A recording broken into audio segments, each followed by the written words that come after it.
საღამოს პიკის საათი. საინფორმაციო ანალიტიკური პროგრამა. დავით პაიჭაძესთან ერთად. მოგესალმებით კონსუმენტ პიკის საათს სტუდიაშია დავით პაიჭაძე, ჩვენი სტუმარია ნოდარ ჭიჭინაძე, ახალგაზრდა ფინანსისტთა და ბიზნესმენთა ასოციაციის თავმჯდომარე. ჩვენ დღეს ფულზე ვილაპარაკებთ რა მოძდის ქართულ ლარს და რამდენად სერიოზულია ის, რაც მას მოძდის. ნოდარ, გამარჯობა. მოგესალმებით, დიდი მადლობა მოწვევისთვის. საღამოს პიკის საათი. აქ არ არსებობს ტაბუ და აკრძალული საკითხები. საღამოს პიკის საათი. უსმინე, ჩაერთე, ელაპარაკე, იკამათე. ცოცხალის საუბარი, ცოცხალ თემებზე. საღამოს პიკის საათი. ყოველდღე 6-ის 10 წუთზე. შაბათ-კვირის გარდა. საზოგადოებრივი რადიო FM 102.4. დავიწყოთ საუბარი ბოლო დღეების მთავარ თემებს საქართველოში რა დალევს საერთოდ, მაგრამ ბოლო დღეების ერთ-ერთი ისეთი საკითხი, რომელსაც არ აკლდება უბრალოდ ჟურნალისტების და პოლიტიკური კლასის ყურადღება, არამედ მოქალაქეების ყურადღებაც, ეს არის ლარის კურსის ცვლილება. არც ისე შორს არის დრო, არც ეს შორს იყო, შორს მოჩანს უბრალოდ ის წარსული, როცა ლარი იყო დოლართან 1.76, ანუ 1 დოლარს იყიდი 1 ლარად და 76 თეთრად. და ახლა ყოველთვის ვალუტის გადამცვლელ ჯიხურებში 1 ლარის ყიდვა შეიძლება 1 დოლარის ყიდვა შეიძლება 1 ლარად და 90 თეთრად ან 1 ლარად და 92 თეთრად, ნუ ეს ორი თეთრი მერყეობს და ეს არ არის, ეს არის დაახლოებით 10%-იანი ინფლაცია. 10%-იანი ვარდნა ლარის კურსის. ჩვენ მოესმის სხვადასხვა ახსნა ამისა, რა თქმა უნდა ახსნა ერთია და მეორეა სწორი დაგება მოვლენის მიზეზების და ასევე ცოდნა იმისა, თუ რას მოასწავებს ლარის კურსის ვარდნა ან რყევა და ვინ შეიძლება იყოს პასუხისმგებელი ამაზე. მოდი ვიდრე ჩვენ დავიწყებთ საუბარს, მოვისმინოთ მცირე გამოკითხვა. ჩვენი კოლეგის სოფო თუხაშვილის ის შეეცადა ჩვენს მოქალაქეებთან მოქალაქეებისგან ორ კითხვაზე მიიღო პასუხი. ერთი, მათი აზრით ვინ არის პასუხისმგებელი იმის გამო რომ ლარი ირყევა და მეორე, რას დაეტყო ეს უკვე. მოდი მოვისმინოთ და მე დავუბრუნდეთ პირდაპირ ეთერში. მანამდე ჩვენ ნომრებს დაგიტოვებთ 240-91-92-92 და არაერთხელ შეგახსენებთ კიდევ. მადლობთ. ლარის გაუფასურებაში ვის მიუძღვის წვლილი და ანუ თქვენს ბიუჯეტზე აისახა თუ არა ეს ყველაფერი? ეს ყველას ბიუჯეტზე აისახა და ეხა წვლილი ვის მიუძღვის თვითონ ვერ გაურკვევიათ და მე საიდან უნდა გითხრათ. ყველას ბიუჯეტზე აისახა. თუაში არის თავიდან ბოლომდე ნაციონალური მოძრაობა. ლარის გაუფასურება ყველას ბიუჯეტზე აისახება ოჯახისა, მაგრამ ვის მიუძღვის ბრალი როგორ გითხრათ? არ ვიცი, არა ვარ ჩახედული. სახელმწიფოს რა თქმა უნდა ეკონომიკურ სექტორს სათავეში ეკონომიკური პოლიტიკა. ლარის გაუფასურებაში წვლილი ვის მიუძღვის და თქვენს ბიუჯეტზე აისახა თუ არა ეს ყველაფერი? რა თქმა უნდა აისახა, მაგრამ ვის მიუძღვის კონკრეტულად ნამდვილად არ ვიცი. რა თქმა უნდა აისახა. ვისი ბრალია? ნაფტაურობის ბრალია. უმუშევრობის ბრალია. ყველას ბიუჯეტზე აისახება, რასაკვირველია და ვისი ბრალია? ალბათ ბრალია სახელმწიფოს არასწორი პოლიტიკის. დიახ, აისახა და მე მგონი არა მარტო საშინაო, არამედ საგარეო ფაქტორებიც უწყობს ამ გაუფასურებას ხელს. ამაზე პასუხი არის რომ არ ვიცი. მაშინ უნდა ვიცოდე რომ ვინმეს დავაბრალო. თორე ისე ყო არ ვიტყვი, ხო ვიღაცას გადავაბრალო, იმიტომ რომ ესია. მთავრობა. ყველაფერზე რაც უთი ამიდია მთავრობა. რა თქმა უნდა, ჩემ ბიუჯეტზეც აისახა და ყველას ბიუჯეტზე. ალბათ არასწორი დაგეგმარება იყო, რომ ასე გაუფასურდა ლარი. გაუფასურებას ვაბრალებ ცუდ ეკონომიკურ გუნდს. ბიუჯეტზე ჯერ არ ასახულა, მაგრამ პანიკასაც აქვს დიდი მნიშვნელობა. ვინ არის დამნაშავე ლარის კურსში? ვერ გეტყვი. ჩვენ ბიუჯეტზე რა თქმა უნდა აისახა, მაგრამ ლარის გაუფასურებაში ალბათ საერთაშორისო მდგომარეობა მიქონია გამიხატ. ვისაუბროთ პოლიტიკაზე, განვიხილოთ ეკონომიკა, ვიმსჯელოთ ღირებულებებზე, დავაკვირდეთ ფაქტებს, მოვუსმინოთ ადამიანებს. საღამოს პიკის საათი. საღამოს პიკის საათი. საინფორმაციო ანალიტიკური პროგრამა საზოგადოებრივ რადიოში.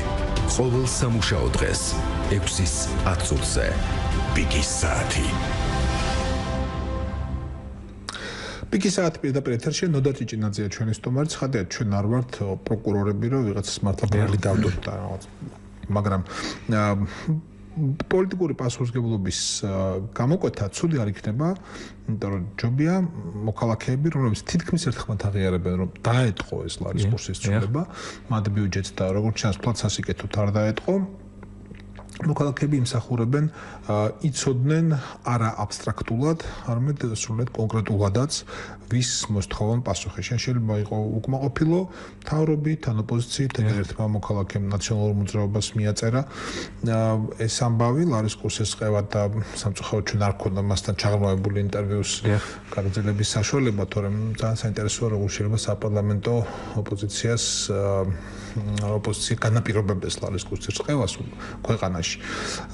კარგი, თქვენი ვერსია მოდი მოსმინოთ და მე გავყვეთ საუბარს შეკითხვებს და მოქალაქეების არის მოქალაქეებს მცენარებს ნომერი შევახსენებ 2491292 2492292 რადიო 1.g ჩვენ ინტერნეტ მისამართია FM 104-სა და 4-ზე თქვენ პიკის საათს უსმენთ. პირველ რიგში მოგესალმებით კიდევ ერთხელ და მივესალმები მსმენელებს. დიდი მადლობა მოწვევისთვის და მართლაც საინტერესო თემაა და რაც უფრო ბევრი საუბარი იქნება ამ თემაზე, ალბათ იმ კითხვებსაც გაეცემა პასუხი, რა კითხვებით საზოგადოებას აქვს და გამოკითხვამ კარგად აჩვენა, რომ კი ისინი გრძნობენ დაუშვათ იმ ნეგატიურ შედეგებს, ალბათ ძირითადად რაზეც პასუხები გასცეს, თუმცა არ იციან სად იძებონ ამ პრობლემის სათავე. მოდი ასე ვიტყვი, ლარის დღევანდელი გაუფასურება არის შედეგი რაღაც პროცესების, რომელიც მიმდინარეობდა აქამდე, ხო? მოდი მაშინ დავყოთ ეს პროცესები, ვისაუბროთ იმ ფაქტორებზე, რაც შეიძლება მოეხდინა გავლენა ან გამყარებაზე, ან გაუფასურებაზე. ამისთვის უნდა გადავხედოთ, ჩემი აზრით, მინიმუმ ბოლო 1 წლის განმავლობაში განვითარებულ მოვლენებს და სწორედ აქ ვეძებოთ მიზეზები. პირველ რიგში ასე ვთქვათ, ერთგვარი მარტივი განმარტება, რო ვთქვათ, საზოგადოებისთვის გასაგებია, არასპეციალისტებს გულისხმობ, ბუნებრივია, ცუდად არავინ გაიგოს. ლარის გაცვლითი კურსი დოლარის მიმართ დამოკიდებულია სავალუტო ბაზარზე ამ ორ ფულად მასას შორის თანაფარდობაზე. თუ ის იცვლება დოლარის სასარგებლოდ, ან თუ იზრდება დოლარზე მოთხოვნა, ეს იწვევს ლარის გაუფასურებას და კურსი მიდის მაღლა. ეხლა რაც შეეხება და სწორედ ამ ჭრილში გავატაროთ ფაქტორები, ანუ რა შეიძლება და მოეხდინა გავლენა დოლარის მოთხოვნის დაზე ან დოლარის მასის შემცირებაზე და სწორედ ამ ჭრილში განვიხილოთ ფაქტორები. დავიწყებ საბიუჯეტო პოლიტიკით, ფისკალური პოლიტიკით, რაზეც ყველაზე ხშირად მიმდინარეობს, ანუ ყველაზე ხშირად სახელდება ფაქტორად, როგორც ლარის გაუფასურების მნიშვნელოვანი ფაქტორი. და საუბარია ხოლმე ხშირად, რომ წლის ბოლოს მოხდება ბიუჯეტის ხარჯვითი ნაწილის მკვეთრი ზრდა, რაც აისახება ლარის კურსზე. თუმცა მსგავსი მომენტი ჯერ არ დამდგარა, გასულ პერიოდს თუ გადავხედავთ პირიქით, ჩვენ ვიცით, რომ ბიუჯეტში ხარჯვის მიმართულებით არის პრობლემები, ანუ ვერ ხერხდება სრული იმ გეგმის მიხედვით, რა გეგმაც იყო თავიდან განსაზღვრული. ხარჯვა ხერხდება და ვერც მობილიზება ბოლომდე. კი, ანუ და სწორედ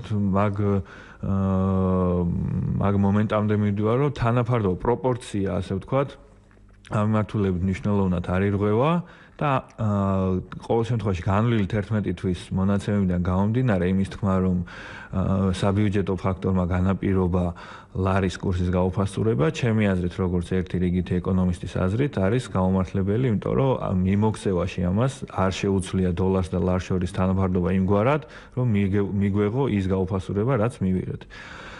გავყვეთ სხვა ფაქტორებს. მეორე მიმართულება მნიშვნელოვანი არის, მოგეხსენებათ, კურსის სტაბილურობაში მნიშვნელოვანია როგორც სახელმწიფო ერთის მხრივ ფისკალური მიმართულების, ისე მონეტარული მიმართულების, ანუ ეროვნული ბანკის და ფინანსის სამინისტროს კოორდინირებული, კარგი გაგებით შეთანხმებული ქმედება, რომ კურსი იყოს სტაბილური. გავყვეთ, ეხლა გადავიდეთ მონეტარულ პოლიტიკაზე. და იმ ტენდენციებზე, რომელიც ბოლო 2-3 წლის განმავლობაში ამ მიმართულებით იკვეთება. მე შეგახსენებთ, რომ 2011 წელს ფასების სტაბილურობის კუთხით იყო ერთ-ერთი ყველაზე მწვავე წელი გამომდინარე გლობალური ფაქტორებიდან, ვინაიდან სოფლიოში სურსათი მნიშვნელოვნად გაძვირდა, შემდგომ ეს მაღალი იმპორტის გამო საქართველოში გადმოედო ადგილობრივ ბაზარს და თითქმის 15%-მდე მივიდა ინფლაცია. ეროვნულმა ბანკმა დაიწყო ამისთვის შესაბამისი ზომების გატარება. გაზარდა რეფინანსირების, ასე ვთქვათ, საპროცენტო განაკვეთები აწია, რომ როგორმე ეს პროცესები შეემრბილებინა და ფასების დონის სტაბილიზაცია მომხდარიყო. გაამკაცრა ერთი სიტყვით პოლიტიკა და შედეგიც მივიღეთ, ინფლაცია შემცირდა, შეიძლება ზომაზე მეტადაც კი, ვინაიდან დეფლაცია, ფასების დონის შემცირება დაფიქსირდა უკვე და თითქმის 2 წლის განმავლობაში ფასები იყო დაბალ დონეზე. მივადექით მეორე პრობლემას, რომ პირიქით მაღალი ფასების მაგივრად მივიღეთ ფასების დონის ვარდნა. ამასაც ბუნებრივია გამოსწორება ჭირდებოდა, 6%-იანი ინფლაცია არის მიზნობრივი მაჩვენებელი ეროვნული ბანკის და ამ მაჩვენებლამდე გარკვეული დაახლოება იყო საჭირო და ეროვნულმა ბანკმა პირიქით დაიწყო მონეტარული პოლიტიკის შერბილება, რეფინანსირების განაკვეთი მაქსიმალურად დაბლა ჩამოვიდა, წახალის და კრედიტების გაცემა, ეკონომიკას მიეცა სტიმული განვითარებისთვის, ასე ვთქვათ. და მე მინდა ახსნა ამ გადაწყვეტილების ეფექტი. საპროცენტო განაკვეთების შემცირების ფონზე, როგორც ვახსენე, დასტიმულირდა კრედიტების გაცემა 36% არის ბოლო 1 წელიწადში ლარში გაცემული კრედიტები გაზრდილი, მაშინ როდესაც უცხოურ ვალუტაში 14%-ია თუ არ ვწდები ზრდა. ლარის მიმოქცევაში შემოსვლა დაკრედიტების არხით გაიზარდა, რაც არის ერთ-ერთი მიზეზი იმისა, რომ ლარს და დოლარს შორის შეიცვალა თანამფარდობა იმგვარად, რომ დაუშვათ ლარის გაუფასურება გამოიწვია. მე არ ვამბობ, რომ ეს არის ცუდი, ბუნებრივია ეკონომიკური ზრდის წახალისება არის მთავარი ამოცანა და მე მინდა, სოფლიო, არა მარტო საქართველოს, სოფლიოში დგას დილემა, განსაკუთრებით განვითარებად ქვეყნებში, რა უფრო მნიშვნელოვანია, მყარი კურსი თუ ეკონომიკური ზრდა. ეს დილემა არა მარტო საქართველოში, სოფლიოს ბევრ ქვეყანაშია და ჩემი აზრით ჯობია კურსი გაუფასურდეს, მაგრამ ეკონომიკურ ზრდას არ შეეშალოს ხელი, ვიდრე ჩვენ ვეცადოთ მთელი რესურსის, რომ დავიცვათ კურსი გაუფასურებისგან და ამას შეეწიროს ეკონომიკური ზრდა. არის კიდევ ბევრი ფაქტორი, მაგრამ შეგიძლია თქვათ, რომ ამ გაუფასურების კვალად ჩვენ ეკონომიკურ ზრდას შევცქერით საქართველოში? არა, მე შემიძლია ასეთი რამის თქმა, თუ ეროვნული ბანკი თვით მიზნად გაიხდის, რომ დაასტაბილუროს ლარი, დაუბრუნოს ის იმ მაჩვენებელს, რა მაჩვენებელზეც იყო, ამას შეიძლება მოყვეს საპროცენტო განაკვეთების ზრდა და ეს აისახება დაკრედიტების შემცირებაზე და ბუნებრივია, ასე ვთქვათ, კრედიტების მიწოდება ეკონომიკისთვის, მისი შემცირება უпростоრად გამოიწვევს ეკონომიკური ზრდის შენელებას, რომელიც ისედაც სახარბიელო არ გვაქვს და ამ ფონზე მსგავსი გადაწყვეტილების მიღება ჩემთვის როგორც სპეციალისტისთვის არ იქნებოდა გამართლებული. თქვენ მიგაჩნიათ, რომ ლარის დევალვირება მოხდა შეგნებულად, არა მისი თავისუფალი ცურვის პირობებში, არამედ სრულიად შეგნებულად, სამისად რომ ეკონომიკურ ზრდას შეეწყოს. არ გულისხმობ ამას, ეს არ იყო მიზანმიმართული. ეს ხო ცნობილი ზომაა,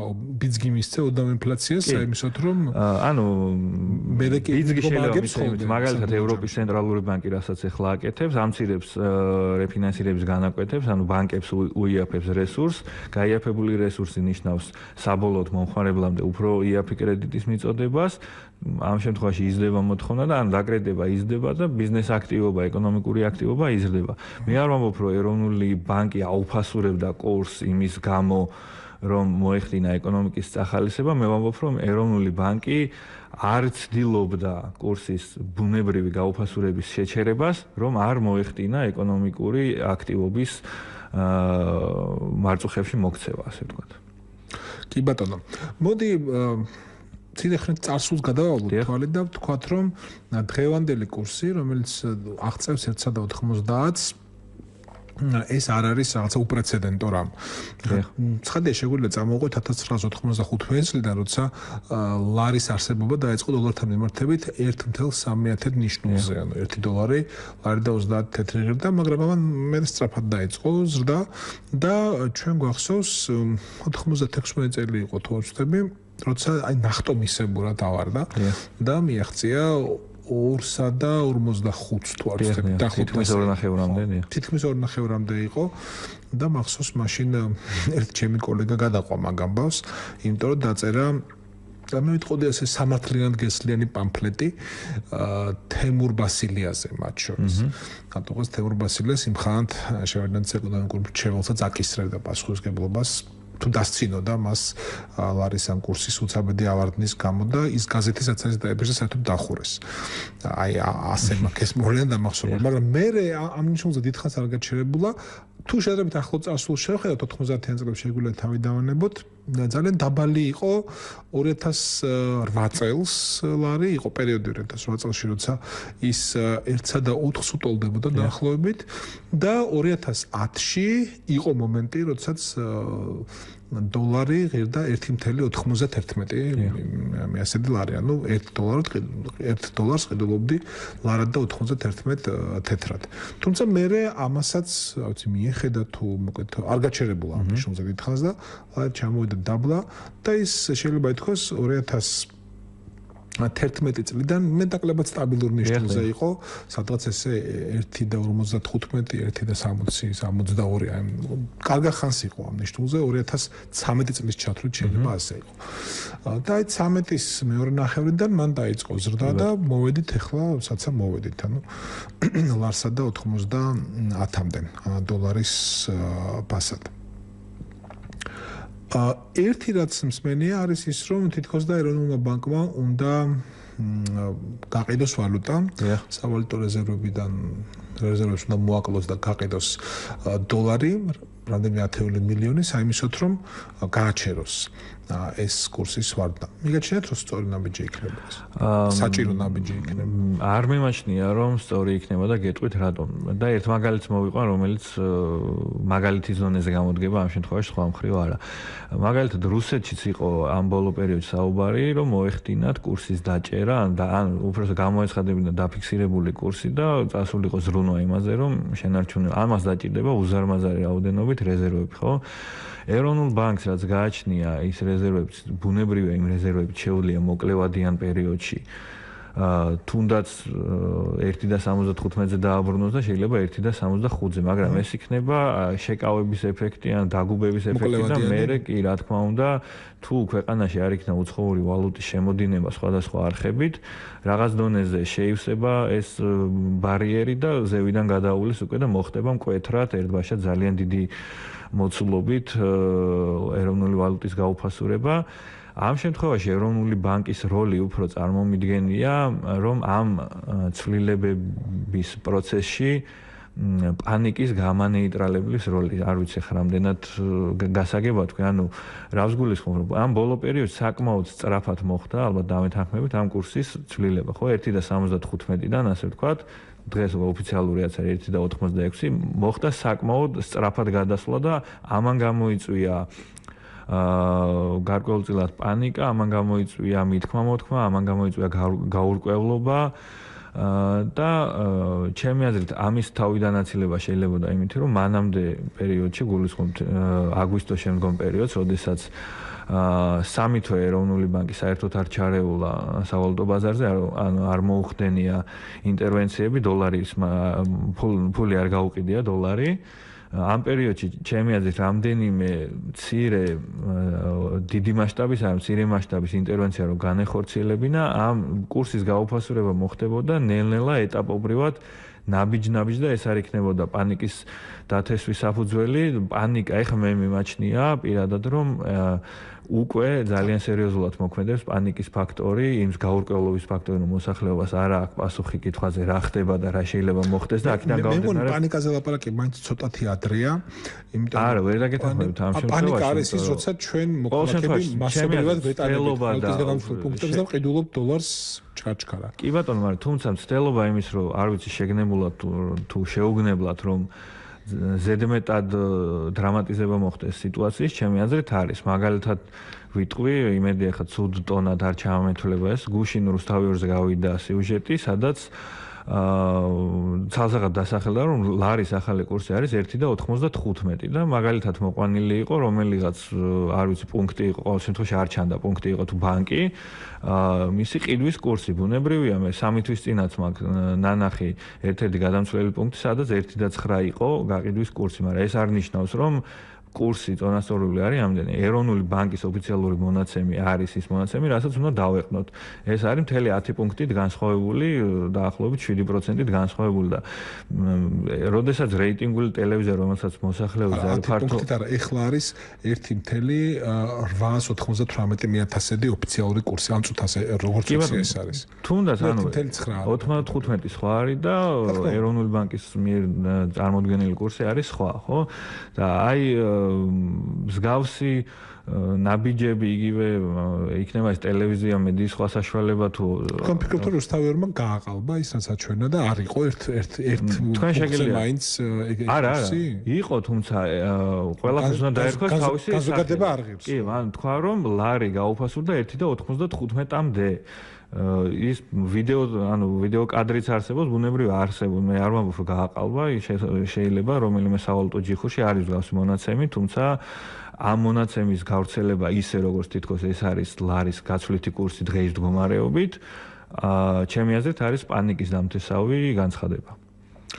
კარგი, ჩვენ გვახსოვს პანიკა, მე მაგალითად 98 წელს, როცა რუსეთში დეფოლტი იყო და მისი ტალღა დაახლოებით ასე ორ კვირაში მოაწყდა საქართველოსაც, მახსოვს პანიკა, რომელიც გამოიხატა ვალუტის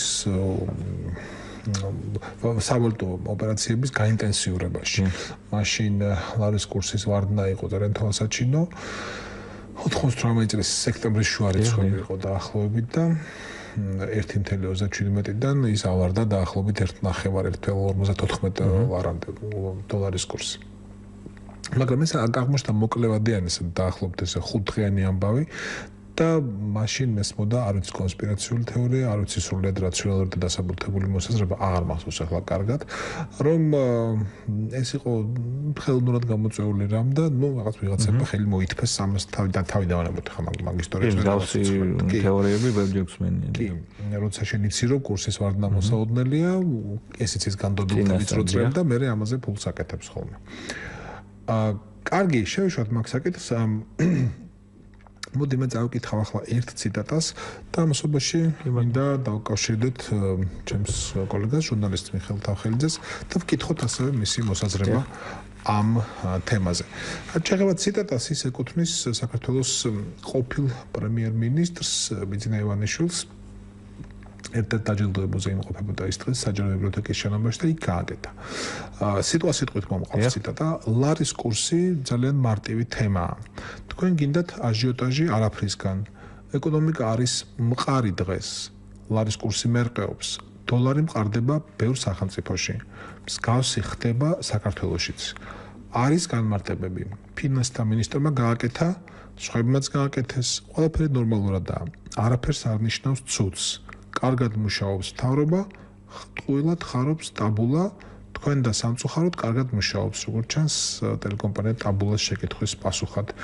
თქვა ეს ბიძინა ივანიშვილმა საქართველოს ყოფილმა პრემიერ-მინისტრმა. მოკლედ მას მიაჩნია, რომ საქმე არის მარტივად და აქ რაღაცა მისი გართულება, საკითხის გართულება არ ღირს. მე მგონი მიხეილ თავხელიძე ჩვენთან სატელეფონო ხაზზეა უკვე. გამარჯობა, გესმით ჩვენი? გამარჯობა დოქტორ. მიშა, საინტერესოა თქვენი აზრით, რას შეიძლება მიეწეროს, რა მიზეზებით შეიძლება აიხსნას ლარის კურსის ასეთი ცვლა? პირველი მთავარი მიზეზი არის ის, რომ საქართველოში არის ეკონომიკის ცვლა. ვარდნა?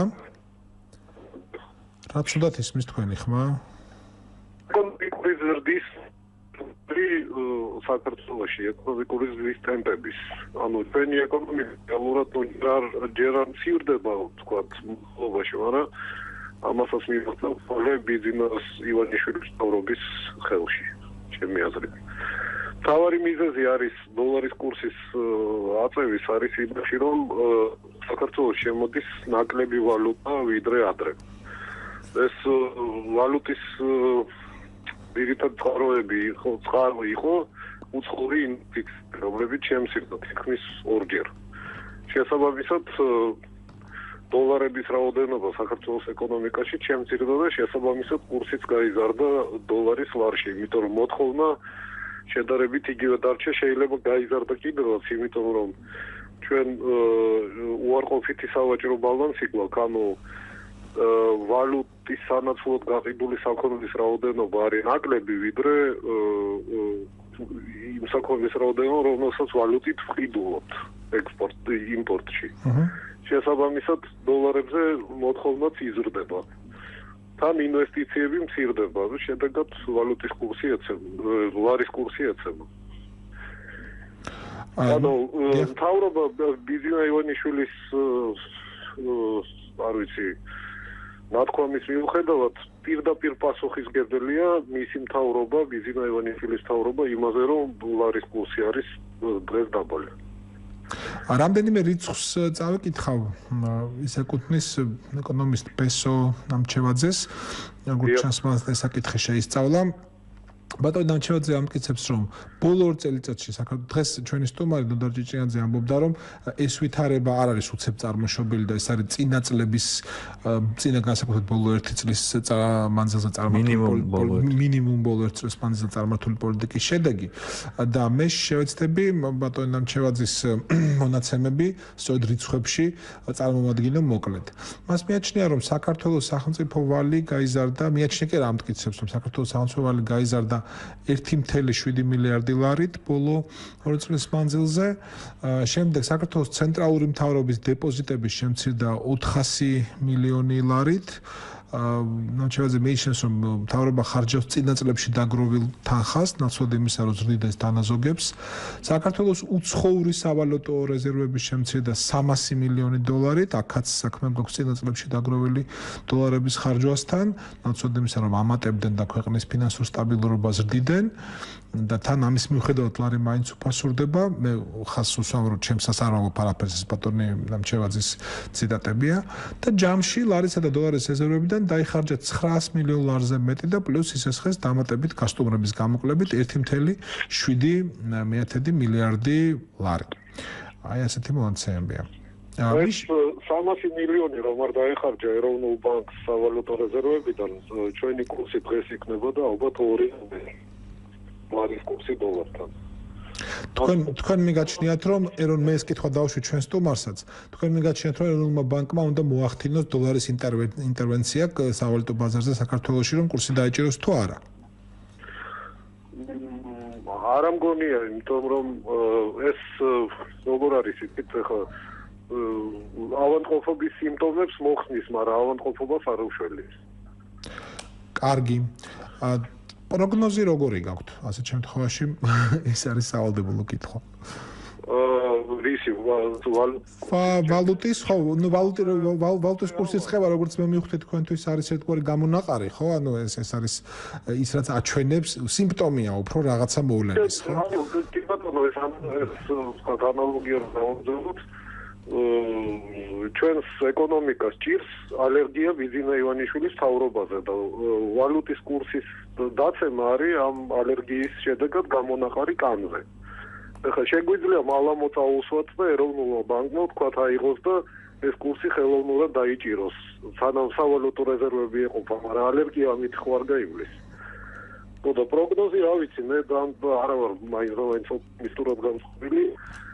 იქიდან გამომდინარე, რაც ესმის ჩვენი ფინანსთა გენიალური ministrisგან და დე-ფაქტო პრემიერ-მინისტრისგან ბიზნეს ივანიშვილისგან, ისინი ამ თავს იტყუებენ, ან ჩვენი მოტყუების მცდელობებს ატარებენ. შესაბამისად, ვერაფერს პოზიტიურს ვერ ვხედავ მათ განცხადებებში და ამიტომ მგონია, რომ ეკონომიკური მდგომარეობა გაუარესდება. პოლიტიკა, რომელსაც მთავრობა აწარმოებს უცხოელების წინააღმდეგ ფაქტიურად გაგრძელდება. ეს იცით, ეს სავიზო რეჟიმის შეცვლა. ხომ არა ეს ვალუტის კურსის ვარდნას როგორ უკავშირდება? არა, ეგ ზოგადად ინვესტორებზე მოქმედებს, იმიტომ რომ ისინი უყურებენ, რომ ამ ბოლო 2 წლის მანძილზე მე ვეთანხმები სხვა შორის თქვენ სტუმარს, რომ ეს არ არის თქვა გუშინდელი ამბავი, ეს ბოლო 2 წელი ხდება და შედეგი უბრალოდ დღეს გავინახეთ. ამ 2 წლის მანძილზე ჩვენ მთავრობამ მთელ სოფლიოს აუხსნა, რომ წინამთავრობისთან შედარებით ის ნაკლებად მოხარულია უცხოელების საქართველოში ყოფნით. და ეს ინვესტორებზეც მოქმედებს, ისინი სხვა შესაძლებლობებს განიხილავენ და არა საქართველოს. შესაბამისად ინვესტიციების შემცირდება, ესეც ხელს უწყობს ინვესტიციების შემცირებას. კარგი. გარდატეხასა თქვა კურსის ცვლილების ნიშნებს ან რაღაცა ეგეც მე ვერ ვხედავ. კარგი, დიდი მადლობა. ჩვენ ველაპარაკეთ მიხეილ თავხელიძეს, ჟურნალისტ, დაუბრუნდეთ სტუდიაში ჩვენი სტუმარია. ნოდარ ჭიჭინაძე, შეგახსენებთ 24091924292 ჩვენი ნომრებია. ერთი მიზეზი, რაც ბატონო თავხელიძე მახსენეს, ეს პირდაპირ უცხოური ინვესტიციების შემცირება საქართველოში, რაც აისახა კიდეც ვალუტის კურსზე. ცუდად, დოლარმა იკლო, ლარის ფულად მასა მოიმატა და აი ამიტომ მოხდა ეს ამბავი. ახლა რეცეპტის გამოწერილი ჭეშმარიტების თქმა, როგორც ჩანს ადვილია, ჩვენ გვჭირდება უცხოური ინვესტიციები.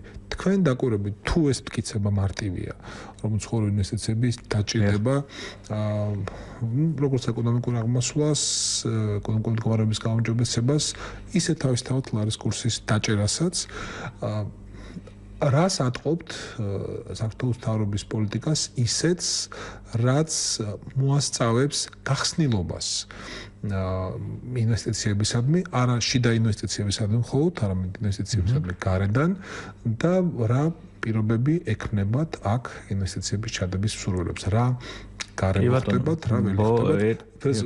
ნადა თუ შეიძლება მსმენელი მივიღოთ და მე ვუპასუხოთ ორივე კითხვასაც. გამარჯობა გისმენთ.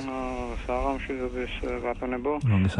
ესეთი შეკითხვა გვაქვს იმასთან დაკავშირებით, რომ ახასიათებს ეკონომიკებს და ფინანსურ სისტემებს, ესე იგი ეს დომინოს პრინციპით რყევები და ჩამოქცევები, ასე ვთქვათ, იქნებს მაინც პირველ რიგში ამაში არის საქმე, ის იმასთან დაკავშირებული, რაც ხდება ჩვენს მეზობელ ქვეყანაში რუსეთში და ამის გამოძახილია მაინც პირველ რიგში ის, რაც დაიწყო ჩვენთან აქ. თუ გავიხსენებთ დაახლოებით მსგავსი რამ ხდებოდა 2008-ში რუსეთში, ანუ თუ დღეს არის 65%-იანი დევალვაცია რუსეთში, დაახლოებით ამდაგვარ ზღურბლს მიაღწია 65%-იანს 2008-ში, ანუ დაიწყო სადღაც სექტემბრიდან თუ აგვისტოს ბოლოდან და გაგრძელდა ახალ წლამდე. ანუ თუ იყო ესე იგი აგვისტოს ომამდე 23 დაახლოებით რუსული რუბლის კურსი დოლართან შეფარდებაში, შემდეგ უკვე ესე იგი 2008 წლის ბოლოსათვის გახდა დაახლოებით 39. ხო და აი ახლაც დაახლოებით მსგავსი ადგილი წლის დასაწყისში იყო 32 და ახლა არის დაახლოებით 53. ხო და აი ამასთან ხომ არ არის პირველ რიგში კავშირში ეს გვაინტერესებს. მადლობა. მადლობა კითხვისთვის. ერთი შეკითხვაც მსმენელისგან, გამარჯობა. გამარჯობა. დიახ, გისმენთ წანეთ. ესეთი კითხვა მაქვს. გაგანია ნაციონალური მოძრაობის პერიოდი იყო, როცა ერთ დღეში დავარდა, მაშინ დოლარის კურსი 1.45-დან 1.8-მდე და მაშინ რა გამონაყარი იყო ბატონი თავხელი? მეტამდე მე ვახსენე ეგ ამბავი, 2010-ში იყო ლარი და 91 დოლარი. გავიხსენეთ ეგ ამბავი. აი ეს პარასკევი დღე იყო, როცა მოხდა ძალიან დიდი ვატანა და მაშინ რა მოხდა იქნება ის რა გამონაყარი იყო და რა ალგია იყო და რომელი თავრობა. საინტერესო კითხვა არის. საინტერესო კითხვა არის. დაუკავშირდა თავიდან ბატონ თავხელიძეს და კითხოთ მადლობელი ვიქნები. ხო თავხელიძეს ვეღარ დაუკავშირდებით, მაგრამ ნუ ბატონო დასთვალ პასუხი კი ბატონო. კი ბატონო, ანუ დავითანხმები მსმენელს, რომ იყო ასეთი რამდენიმე შემთხვევა, როდესაც არათუ კვირის ან თვის განმავლობაში რამდენიმე დღით საკმაოდ მნიშვნელოვანი რყევა ხდებოდა ამის ყოველდღიური კურსის მონაცემი ეროვნული ბანკის საიტზე არის და ამის ნახვა ყველა შეუძლია. ჩემთვის პირადად რთულია ამ ფენომენს ახსნა, რამ შეიძლება პარასკევს ორშაბათამდე გამოიწვიოს კურსის მნიშვნელოვანი ნახტომი, ასე ვთქვა და შემდგომ ისევ თავის ბუნებრივ მდგომარეობაში დაბრუნება, უბრალოდ საწყის მდგომარეობაში დაბრუნება. შეიძლება ესეც ყოფილიყო, ხო აი რა როგორ სპენელს აქ ეჭვი, ხო აშკარად მის კითხვაში იგრძნობოდა ქვეტექსტი და საინტერესო. კი ბატონო, იგრძნობოდა ქვეტექსტი და რა ტიპის ეჭვად შეიძლება ეს ფორმულირდეს? მოხდეს? მოგახსენებთ, ანუ მოკლევადიან პერიოდში და მით უმეტეს 3 დღეში გამორიცხულია, რომ ლარის მკვეთრ ცვალებადობაზე იმოქმედოს რაიმე ფაქტორმა. თუ როგორც გადაცემის დასაწყისში ვახსენეთ, თუ გაინტერესებს რისი შედეგია დღევანდელი გაცვლითი კურსი, ამის მიზეზები უნდა ვეძებოთ მინიმუმ 2 წლის ან ბოლო 1 წლის მანძილზე განვითარებულ მოვლენებში, როგორ შეიცვალა ეკონომიკური ზრდა, იმპორტი, ექსპორტი, ფულადი გზავნილები, ინვესტიციები და ასე შემდეგ. და როდესაც პარასკევს, როდესაც წინ 2 უქმე დღეა, ასე ვთქვათ, კურსი მკვეთრად აკეთებს დიდ ნახტომს და ორშაბათს ისევ უბრუნდება ძველ ნიშნულს, ბუნებრივია ეს აჩენს ეჭვებს და ახლა მე ამის მტკიცებულება არ მაქვს ეს რისი ეს შეთანხმების შედეგი იყო ეს წინასწარ გაცხადებული ეს არ იყო წესიერი თამაშის ნაყოფი. აჩენს ეს რომ ეს არ იყო საბაზრო ძალებით მართული პროცესი. კი ბატონო, ეხლა დაუბრუნდეთ რუსეთთან კავშირს, რუსეთთან იცით ბოლო ხუმრობა გარი კასპაროვის ამ თემაზე, რომ რა საერთოა პუტინს რუბლსა და ნავთობს შორის. არცით? გაისად სამივე მიუკაკუნებს 63-ს. პუტინი გახდება 63 წლის, ნავთობი გახდება 63 დოლარი ბარელი და დოლარი გახდება 63 რუბლი. ერთ-ერთი ყველაზე ცუდი იუბილე იქნება პუტინისთვის, თუ მსგავსი პროცესები განვითარდა. რაც შეეხება რუსეთის ფაქტორს, ბუნებრივია ეხლა იქ სანქციებია, მოდი გავახსენოთ. კი, რა თქმა უნდა. არა, სანქციები გასაგებია არის იქ, მაგრამ როგორ შეიძლება გადმოგვედოს იქ მოქმედი სანქციების შედეგი ჩვენ. საგარეო ფაქტორის გამორიცხვა ამ პროცესებიდან არ შეიძლება, ბუნებრივია, თუმცა მარტო რუსეთს არ ავიღებდი შედარების მაგალითად. აქ არის თურქეთის ფაქტორი, სადაც ასევე მნიშვნელოვანი გაუფასურება მოხდა ლირის ადგილობრივ. ეხლა ამ დღეებში? ამ დღეებში არა, თუმცა მთელი წლის განმავლობაში და ახსნის შემდგომ ამას რა მნიშვნელობა აქვს და უკრაინა, სადაც დოლარზე მწვავე დეფიციტია, მოთხოვნა არის და მაგრამ დეფიციტია და ასევე შეიძლება არა ანალოგიური და არა იმ მასშტაბის, თუმცა გაუფასურების პროცესები მიმდინარეობს. ეს არის 3 ნიშნულოვანი სავაჭრო პარტნიორი, ან რუსეთი ექსპორტის თვალსაზრისით ბოლო 1 წელიწადნახევარია, რაც გახდა ასე, უბრალოდ იძენს ნიშნულობას გარკვეულს. როდესაც 3 ნიშნულოვან სავაჭრო პარტნიორში აქვს ადგილობრივი ვალუტების ნიშნულოვან გაუფასურებას, ხდება მათი ექსპორტის წახალისება. ჩვენ ვართ ნიშნულოვანი, მათთვის ნიშნულოვანი არა, თუმცა ჩვენთვის მნიშვნელოვანი მყიდველები, ასე ვთქვათ, მათი პროდუქციის შემძენები და როდესაც მათი ვალუტები უფასურდება, სტიმულირდება მათი ექსპორტი და ასე ვთქვათ, შიდა ბაზარზე, შიდა ქართულ ბაზარზე ხდება მათი პროდუქციის კარგი გაგებით ანექსია. თუმცა ანექსიის სხვა სამწუხარო და გაცილებით ძიმე მაგალითები გვაქვს კონკრეტულად ერთი ქვეყნისგან. როდესაც ასეთ შედეგს, ასეთ ტენდენციას აქვს ადგილი, უარესდება სავაჭრო ბალანსი. ანუ ჩვენ ამ 3 სავაჭრო პარტნიორიდან ყიდულობთ უფრო მეტ პროდუქციას, ვიდრე ვყიდით მათზე. ანუ უცხოური ვალუტის შემოდინება კონკრეტულად ამ 3 წყაროდან მცირდება, რაც მათი მასშტაბებიდან გამომდინარე, ბაზრის მასშტაბებიდან გამომდინარე, როგორც სავაჭრო პარტნიორი არის, რა თქმა უნდა, საკმაოდ მნიშვნელოვანი ფაქტორი ადგილობრივ სავალუტო ბაზარზე ლარის სტაბილურობის კუთხით. და კიდევ ერთი მნიშვნელოვანი ტენდენცია, ეს არის დოლარის საერთაშორისო მასშტაბით გაძლიერება. ამას აქვს 2 წინაპირობა, ერთი ის, რომ ამერიკის შეერთებული შტატები ამკაცრებს უკვე იმ სტიმულირების პოლიტიკას, რომელიც ჰქონდა და რომელმაც შედეგი გამოიღო და ეკონომიკური მაჩვენებლები გააუმჯობესა. და მეორე საპირისპიროდ, როდესაც იგივე ევროზონაში პირიქით სტიმულირების პროცესი მიდის და ევრო უფასურდება. ამან გამოიწვია ის, რომ იგივე პერიოდში, რა პერიოდშიც ლარი გაუფასურდა დოლარის მიმართ 5%-ით, ზუსტად იგივე პერიოდში ევრო გაუფასურდა 12%-ით.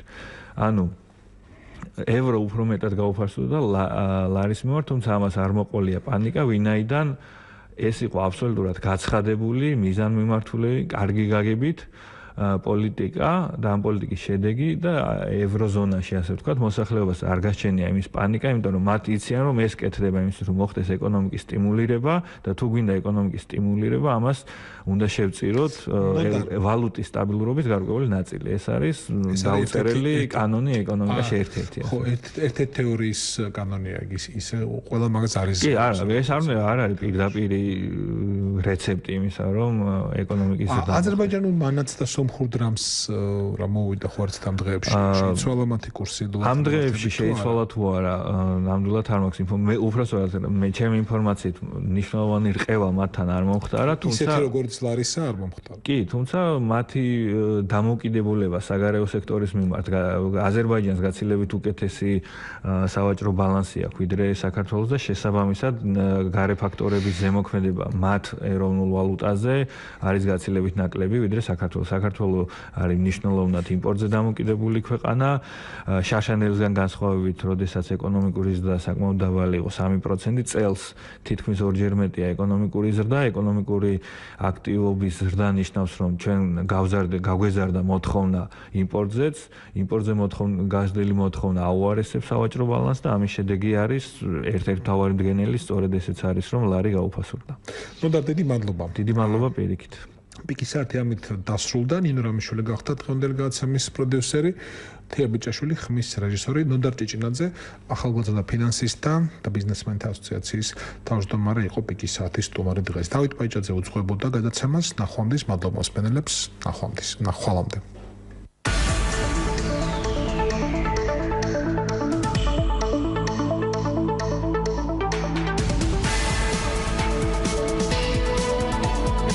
საღამოს პიკის საათი საინფორმაციო ანალიტიკური პროგრამა დავით პაიჭაძესთან ერთად